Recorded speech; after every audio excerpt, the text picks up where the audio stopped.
Henshin! Masih berkutat di saga Kode Somnia, inilah dia kelanjutannya yang bakalan Anda bahas lengkap di video kali ini. Dan jangan lupa Anda bakalan mainin game 007 First Light di channel ini secara live beberapa hari lagi. Jadi jangan lupa ramaikan nanti ya. Langsung aja kita bahas, ini dia Kamen Rider Z episode ke-36. Melanjutkan lagi bagian yang terjadi lagi ya, yang sama seperti yang ada di akhir prekognitif Baku di episode 20-an tuh. Yaitu Baku yang sudah tidak berdaya ditodong pistol oleh Tri dan siap dijedor mati.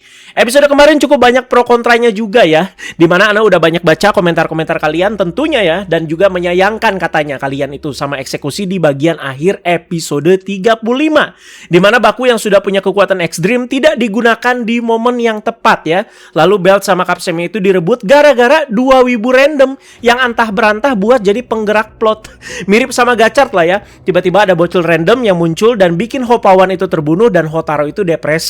Sampai pada akhirnya muncullah Rainbow Gachard ya. Mirip-mirip seperti itu ya. Good thing Toku fans itu sudah semakin concern ya dengan hal-hal begini dan gak mau sama eksekusi yang receh-receh berarti. Jadi pertahankanlah standar kalian ya. Lalu apa yang terjadi dengan Baku di awal episode ini? Seperti yang sudah Ana bahas juga ya, kalau Baku itu mati di sini ya beneran mati dan juga game over, bukan ngulang lagi. Beda pak, ini bukan film Edge of Tomorrow-nya Tom Cruise ya. Jadi di saat sudah mau ditembak, Nemu yang sebelumnya planga-plongo langsung muncul untuk melindungi Baku. Jujur di bagian ini Ana ngakak sih guys, kayak lu ngapain Nemu? Dan tebakan bener kan, yang datang menyelamatkan Baku dan Nemu adalah Nox. Bahkan dengan kemampuan Lucid Dream dari Nox, Baku dan Nemu itu dipindahkan ke tempat yang lebih aman. Nah, di sini terjadi baku tembak nih antara Nox dan juga Tri, dan ada pertarungan kecil juga dengan C5. Di mana Nox yang hadir di sini juga jadi udah tahu nih dengan kematiannya Kureha. Jadi Nox itu masih dengan kebenciannya yang sama ya terhadap Kode, yang cuman menganggap agent-agent itu cuman alat. Kalau udah nggak berguna ya udah dimusnahkan. Tadi Nox itu udah ngebantu Baku. Sekarang giliran Baku nih yang ngebantu Nox dengan membuka akses ke Zetsurum sehingga Nox itu bisa kabur. Agak adem ya ngelihat mereka kerja selama kecil kayak begini nih ya. Tri itu bergumam kalau kebebasan yang dikejar oleh Zetsu dan Nox justru hanya akan membawa kekacauan bagi dunia. Nah, inilah memang uniknya dari Zetsu guys. Emang terlihat di sini Kode itu sebagai pihak yang jahat nih ya. Tapi yang sebenarnya yang ada di cerita Zetsu saat ini adalah pertarungan ideologi. Inilah yang membedakan serial Zetsu dengan serial rider-rider lain yang emang udah terasa sangat kontras sekali pihak protagonis dan juga antagonisnya. Nah, Baku yang sudah bersama dengan Nemu dan juga Nox di Zetsurum menanyakan soal Kode Somnia ke Nox. Dan jawaban Nox apa? Ya, ditahan Doxley-nya. Enggak ya. Nox juga ternyata tahu di sini soal Kode Somnia karena selain penahan Doxley, dia ini kan Doxley berjalan. Nox menjelaskan bahwa itu adalah sebuah sistem yang menyatukan dan juga mengendalikan mimpi semua orang. Melalui manipulasi mimpi ini, Kode bahkan bisa menulis ulang pikiran manusia. Yang ngerinya itu yang udah terjadi ke dua wibu yang berantem di episode kemarin, dimana Anu udah jelaskan ya, mereka itu udah bergerak layaknya monster lah ya. Dan itu aja cuman terjadi ke dua orang. Gimana ke banyak orang lain yang udah kena Kode Somnianya nih ya. Nah, dunia itu bisa langsung chaos pak. Langsung kerusuhan ya, huru-hara ya. Dijelaskan lagi juga lewat pertanyaan Nemu kenapa mereka-mereka ini tuh tidak terpengaruh. Ya karena orang-orang seperti Nox dan juga Baku sudah menguasai Dream Learning, atau makhluk hidup yang tercipta dari Nightmare juga kebal terhadap efek Kode Somnia ini. Ya siapa lagi ini kalau bukan menyinggung Nemu. Untuk mengatasi hal ini, Nox itu menanyakan lokasi markas besarnya Kode, karena Baku seharusnya sudah mengetahui lokasi markasnya Kode dari prekognitifnya dia ya. Masih di Zetsurum, Baku itu menjelaskan lagi secara lebih spesifik nih ke Nemu ya. Kalau di dunia nyata, citra Nemu di benak semua orang hanyalah sebatas idol dua dimensi.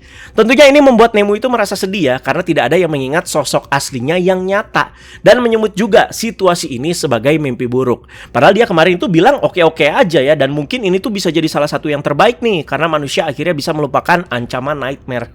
Kayaknya itu soal Nightmare-nya ya, yang dia itu nggak apa-apa. Sementara kalau soal orang-orang yang lupa sama sosok Nemu, ya Nemunya itu sedih.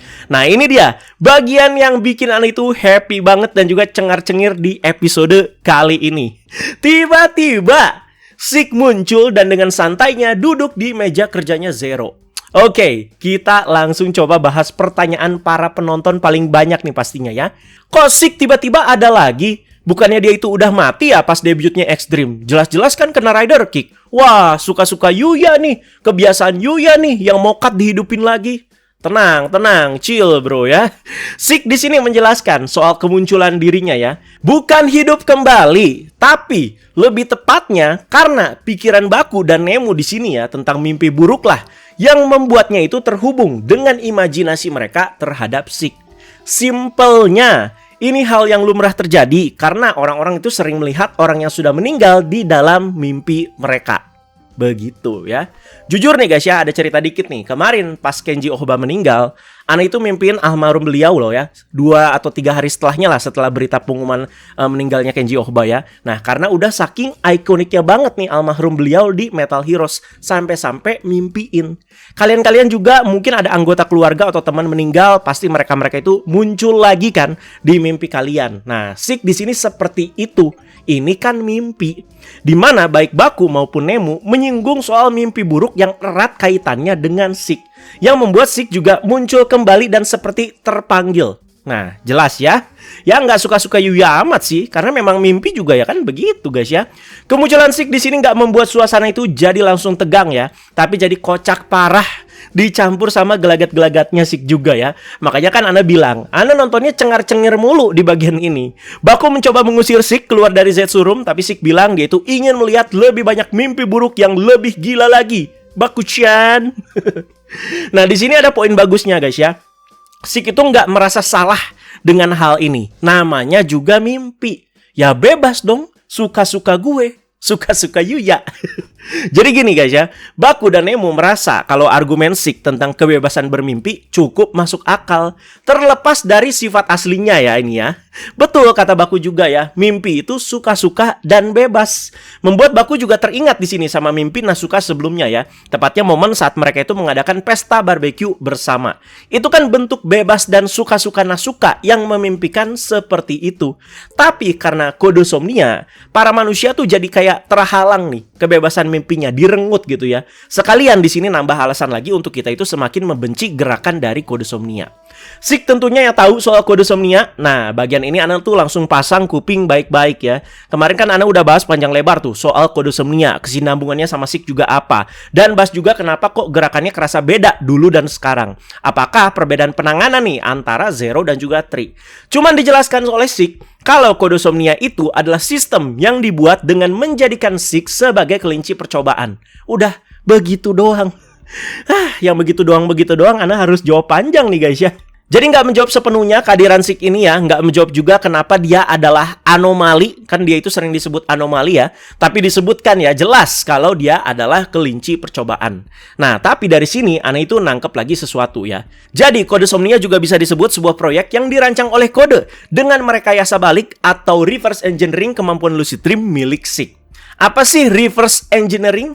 Ini nggak ada penjelasan dan juga eksekusi di serial ya. Ini coba Ana jabarkan yang Ana tangkap. Jadi merekayasa balik atau reverse engineering. Jadi ini seperti sebuah proses nih, meneliti suatu objek atau kemampuan yang sudah jadi untuk melihat cara kerjanya. Lalu diduplikasi atau membuat ulang hal yang serupa. Di cerita Zetsu jadinya tuh kayak begini. Jadi ya, kode itu mengambil kemampuan alaminya Zeke nih ya, membedah rumus atau mekanismenya, lalu mengubahnya menjadi sebuah program atau sistem buatan mereka sendiri, yaitu kodosomnia. Lalu kalau kita simpulkan lagi, Zeke itu kan punya kekuatan alami nih untuk mengendalikan dunia mimpi aka lucid dream. Kode menculik atau memanfaatkan kekuatan Zeke tersebut, mempelajari juga rahasia di baliknya, lalu menciptakan sistem yang lebih massal, yaitu kodosomnia, yang bisa mengendalikan dan juga memanipulasi pikiran serta mimpi semua orang di dunia. Begitu ya. Terus gimana caranya untuk melawan kodosomnia ini? Solusinya ya receh dan sangat mudah tapi langsung to the point, yaitu dengan cara menghancurkan kapsem yang digunakan untuk aktivasinya, yaitu kodosomnia kapsem. Kapsem merah yang ada potongan basreng itu guys di dalamnya ya. Udah gitu aja. Terakhir kapsemnya itu lagi dipegang sama si Five kan kemarin ya. Nggak tahu udah dibalikin ke Tri atau belum guys ya. Zeke jadi pengen ikutan di misinya Baku kali ini. Zeke juga mencoba meyakinkan Baku dan Nemu ya untuk membiarkannya tinggal dan juga bekerja sama karena kekuatannya dirasa akan berguna. Tapi pada akhirnya akhirnya Baku dan Nemo berhasil melenyapkan eksistensi Zeke menggunakan imajinasi mereka. Ya udah, tinggal dilupain aja dan gak usah dipikirin simpelnya yang membuat Zeke ini tuh menghilang. Jadi ya udah, Zeke-nya itu ngilang di sini ya, dan di momen-momen dia itu mau menghilang kan dia itu teriak ya. Nah, ini tuh teriakan yang sama ketika dia itu berperan sebagai Sakuya Tachibana di seri Blade waktu itu, yang meme-nya udah di mana-mana. Yang tentunya ini juga bikin fans ya jadi inget kesana guys ya. Ini kayaknya Toei sendiri juga paham nih ya sama apa yang rame, makanya mereka itu suka bikin referensi kecil yang juga banyak meme-nya seperti ini. Setelah dia muncul lagi kayak gini, ya Ane sih jujur makin demen sih sama Zeke guys ya. Salut juga tentunya sama Om Kosei Amano ya. Aktor udah mau kepala 5 tapi bener-bener memukau banget performanya di Zetsu. Mau garang kayak John Wick ngebantai para kriminal di bagian yang nyeritain masa lalu dia bisa. Mau jadi super kocak kayak gini juga bisa. Jadi ngasih pendekatan yang fun banget. Tentunya ini bukan akhir ya, malah bisa jadi awalan dan juga sekaligus menjawab gimana caranya Baku dan Zeke itu bisa bekerja sama bareng-bareng. Ya udah, Baku itu tinggal mikirin Zeke aja, tapi case-nya ya harus ada di dunia mimpi. Lagian Zeke juga sekarang kan jadi lebih fun gitu ya, dan tujuan dia ya bersenang-senang aja gitu karena pengen menikmati mimpi buruk. Pasti akan adalah case di mana Baku itu memanggil Zeke lagi bisa dibilang ya, dan ya udah kerja sama bareng dan tarung bareng-bareng ya. Ciri khas Yuya ya sebenarnya muncul lagi di sini guys ya, karakter gila seperti Dan Kuroto yang muncul lagi untuk mencairkan suasana dan juga cerita. Cuman kalau Zeke ini kan dari awal dia itu ya memang sudah gila, nggak kayak Kuroto kan dari kalem tiba-tiba ya jadi sengklek banget ya. Setelah pertarungan tadi, 3 dan juga 5 kan jadi kehilangan jejak Baku sama si Nox ya. Tapi mereka itu tahu Baku sama Nox itu kan kaburnya ke Zetsu Room, dimana 3 dan 5 itu nggak bisa masuk ke Zetsu Room seenaknya. Jadi mereka di sini punya siasat untuk memancing pihak Baku di sini keluar dan nyamperin pihaknya si 3 lagi dengan cara menculik dan juga menyandra Minami. Lagi jalan santai-santai di dunia nyata, tiba-tiba orang-orang sekeliling Minami itu langsung nyulik si Minami. Bisa gitu dong ya. Bahkan ibu-ibu juga ikutan definisi antek-antek kode yang sebenarnya ya. Tri langsung ngabarin ke Baku kalau mereka itu lagi menyandra Minami, ditambah juga dengan memberikan ancaman tambahan. Ya, taktik ini berhasil di mana Baku ya tentu langsung emosi dan juga khawatir dengan keselamatan adiknya ini ya. Minami ternyata dijebloskan ke sel tahanan yang sama dengan Zero sehingga terjadi interaksi yang lumayan menarik ya. Minami kan udah terkena efek dari kode somnia, jadi ya kagak inget apa-apa guys ya. Zero juga tahu Minami itu udah kena kode somnia. Dibuktikan lewat Minami yang tidak tahu dengan keberadaan Zetsu dan juga Nightmare. Tapi Minami tahu orang yang lagi satu sel tahanan sama dia dan ada di depan dia itu Komandan Zero. Manggilnya juga Komandan Zero kan. Ini membuat Komandan Zero juga merasa bersalah ya, karena dia adalah orang pertama yang mengembangkan proyek kode somnia. Nah, jadi pertanyaan lagi kan buat kita nyambungin sama pembahasan Ane yang kemarin. Emang secara original kode somnia itu kayak gimana sih ketika Komandan Zero itu masih komandannya? Nah, walau tadi Ane juga udah jelasin lagi ya, tangkepan Ane disinambungkan sama Zeke yang jadi kelinci percobaannya. Apakah sebenarnya kode somnia itu baik nih tujuannya? Jadi orang-orang dimanipulasi pikirannya dan agar mereka itu bermimpi indah gitu kah? Nah, ngaco-ngacoan aja guys ya. Zero bilang ke Minami, jangan khawatir, nanti kakak lu pasti nolongin lu. Karena Minami udah dimanipulasi ingatannya, dia jadi nggak yakin sama kata-kata Zero ini. Soalnya yang Minami tahu, kakaknya itu cuman orang biasa, bukan Zetsu ya. Karena ya itu, kode somnia ya. Tidak punya pilihan lain ya, menyambung sama telepon dari Tri tadi, Baku itu memutuskan untuk menyusul Nox pergi ke markas kode dan berangkat ke lokasi menggunakan kode Zero Rider ya, atau motornya. Dimana Nox di markas kode udah menghabisi beberapa pasukan kode seorang diri dan akhirnya bertemu dengan Tri. Inilah salah satu pertarungan yang menjadi highlight di episode ini. Tri melawan Nox ya. Kode number 3 melawan kode number 4.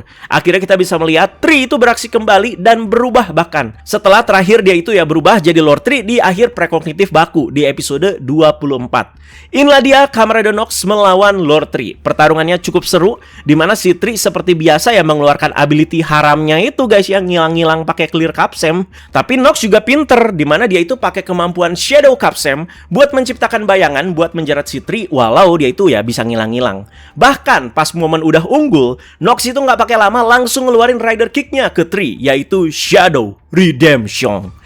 Anda suka banget sama rider kick Nox yang ini ya, soalnya simple, begitu doang ya. Ngejeret lawan pakai bayangan, terus ditarik lawannya, terus langsung di rider kick. Edannya, rider kick ini berhasil ditahan sama Tri. Bukan ditahan lagi ya, tapi kayak disedot juga kekuatannya sama Lord Tree dengan kemampuan ekstra Capsem. Nah, tepatnya ini tuh kenapa sih? Ngapain sih si Tree?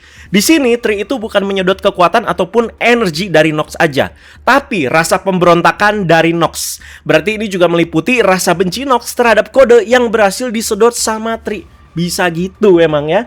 Rasa pemberontakan dan rasa benci inilah yang berhasil menciptakan Capsem baru untuk Tree, di mana ekstra Capsemnya berubah menjadi Lord Booster Capsem. Dan inilah dia perubahan Tree menjadi Lord Tree Booster, yang tentunya secara power level yang meningkat drastis dibandingkan Lord Tree biasa. Kemarin kan Ana baru review Lord Invoker guys ya. Langsung ketahuan kode atau pin yang ada di Lord Booster Capsem itu sama aja dengan Booster Capsem dong. Booster Capsem itu yang dipakai sama Baku untuk berubah menjadi Plasma Booster guys ya, kalau kalian inget ya. Sama aja, cuman ganti skin dan dijual lagi sama Bandai. Luar biasa. Membahas tampilan dari Lord Tree Booster ini juga ada beberapa penambahan yang membuatnya sedikit berbeda ya dibandingkan dengan Lord Tree biasa. Jadi nggak kayak di Gits kemarin lah, walau case-nya ini agak mirip ya. Kalau di Gits kan waktu itu ada Geyza ke Geyza Swell. Nah ini tuh Lord Tree jadi Lord Tree Booster, tapi ya lumayan ada banyak lah penambahannya. Jadi bagian visor matanya jadi ada stroke merah gelapnya gitu, bagian jubahnya jadi ada tentakel-tentakelnya juga, terus bagian armor tangan dan juga kaki juga ditambahkan sama armor berduri lagi. Ada yang bilang ini tuh bos basreng dengan foam cumi saus padang. Anjir lah, ada-ada aja ya. Nox yang udah kewalahan abis disedot tadi ya udah nggak ada peluang sama sekali di sini ya lawan Lord Tree Booster ini. Langsung kena bantai, udah tadi kesedot. Sekarang otaknya dimanipulasi dengan cara Tree yang memakaikan Capsem bekas My Bini, yaitu Panik Capsem ke Lord Invokernya. Ana baru tahu Panik tuh ada kemampuan seimba ini guys ya. Jadi ketika pertarungan selesai, si Tree kan unhenshin ya, karena tadi abis berhasil menyerap rasa benci dan juga pemberontakan Nox, dan juga berubah jadi Lord Tree Booster. Ketika dia unhenshin, diperlihatkan sepersekian detik matanya itu merah. nggak butuh insto ini ya, emang merah begitu pak, ada efeknya, keren ya. Baku di sini datang agak telat sih hitungannya ya, dimana dia itu langsung menolong Nox dengan cara menggunakan recovery Capsem terlebih dahulu ke Nox yang udah kewalahan ini. Ana malah ngakak di bagian ini ya. Nox sama recovery itu kenapa gitu ya, selalu rada-rada nih. Nox yang berhasil pulih lagi di sini langsung menyerang Baku. Enggak, bukan jahat lagi di sini guys ya seperti awal-awal cerita. Tapi ini karena ulah si Tree tadi yang udah memanipulasi otaknya dia. Dan sekarang ya jadi kacungnya si Tree. Sebel banget anjir itu si Tree ya, sempet nyengir dulu sebelum Nox itu ngehajar si Baku. Ya re, hajar dia. Tapi di sini Baku itu berhasil kabur ya dengan kemampuan Plasma Capsem. Jadi ya kabur-kabur tapi ya masih di markas kode gitu. Ketemu sama banyak pasukan yang udah pada nodongin senjata ke arah Baku. Tapi Baku di sini dengan kekuatan Gravity Capsem bisa menangkal semua tembakan peluru dari para pasukan ini ya. Dan bahkan bisa pada dihempasin semua tuh pakai kemampuan dari Stream Capsem. Dan ada C5 juga yang muncul langsung labrak si Baku ya. Nah, berarti di sini terjadi pertarungan nih tanpa berubah ke wujud Rider dan juga Five yang tanpa berubah ke wujud Lord ini. Diselingi dengan beberapa bacot no jutsu. Soal ini emang masuk-masuk aja ya, dan Baku benar-benar mewakilkan di sini. Dimana orang pertama yang tepat untuk dipertanyakan benar salahnya kode saat ini ya si Five. Sebenarnya si Five ini tuh tahu ini tuh pekerjaan kotor katanya, tapi dia itu tetap aja terus lanjut. Ya terus alasan jelasnya apa? Si Five coba diingatkan lagi sama kematian Six ya oleh si Baku, dimana kemarin Anda juga bertanya-tanya kan, kok si Five kayak kaget biasa aja pas Kureha mati. Berbanding terbalik tuh sama di prekognitif yang langsung emosi sampai ke ubun-ubun. Tapi dia bilang nggak cuman Kureha aja, tapi udah banyak anggota kode yang menjadi korban ya sejauh ini.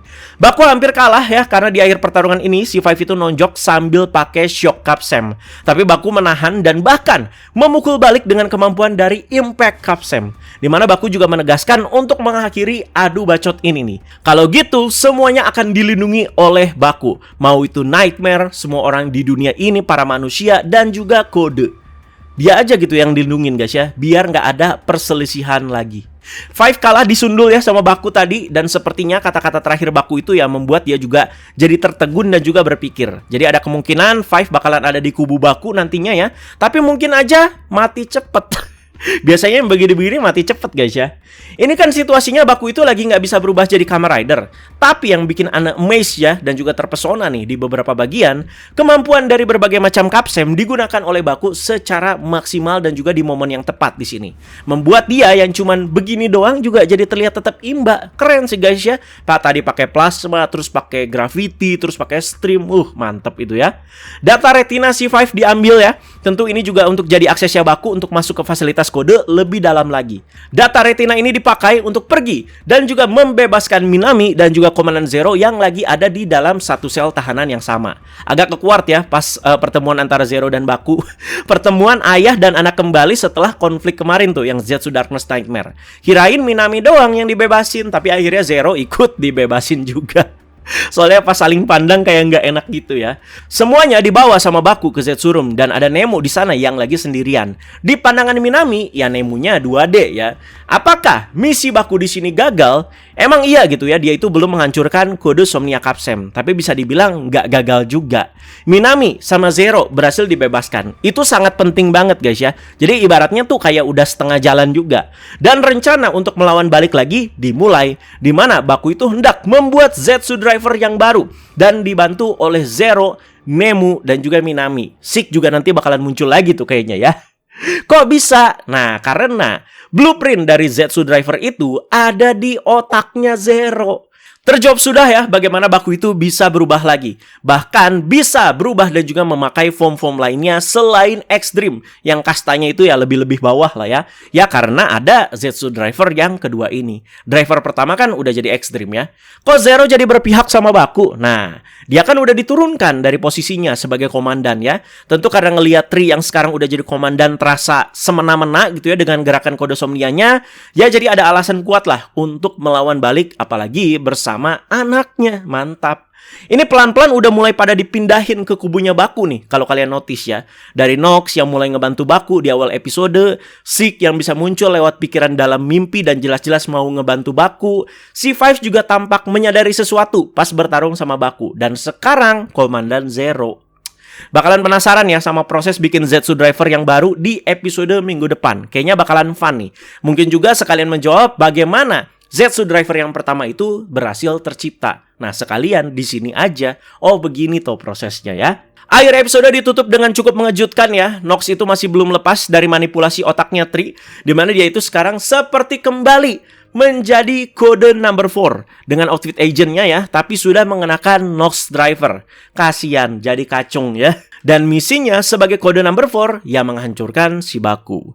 Bagian akhir banget yang mau Anda bahas juga ya, jangan sampai kelupaan ya, ke The Lady di kediamannya. Bagian ini agak serem jujur ya, dimana The Lady itu bertemu langsung dengan sosok dari salah satu Gore Nightmare, yaitu Phantom Gore Nightmare. Phantom Gore Nightmare ngasih tahu ke The Lady ya, kalau The Lady tidak akan pernah bisa lepas dari ilusi mimpi yang pernah dimasukinya. Ini kenapa? Ya imbas karena The Lady kemarin melakukan perjanjian dengan Phantom Gore Nightmare karena meminjam kekuatannya untuk menyelamatkan anaknya yang lagi diteror sama Sick, yaitu Nemu. Kekuatannya juga cuman berasa gitu doang ya, cuman lewat Capsem ya.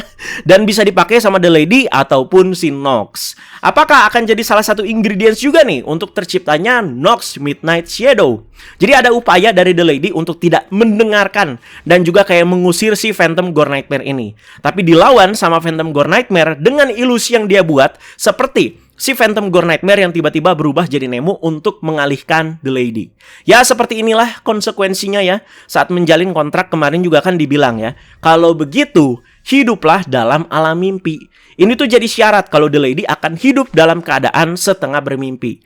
Posisi awalnya The Lady ada di kediamannya, yang berarti pendekatannya itu lebih ada di dunia nyata dan sedang tidak tidur. Tapi dia itu udah berhalusinasi seperti ini, digangguin sama Phantom Gore Nightmare. Ya itu dia pembahasannya guys ya.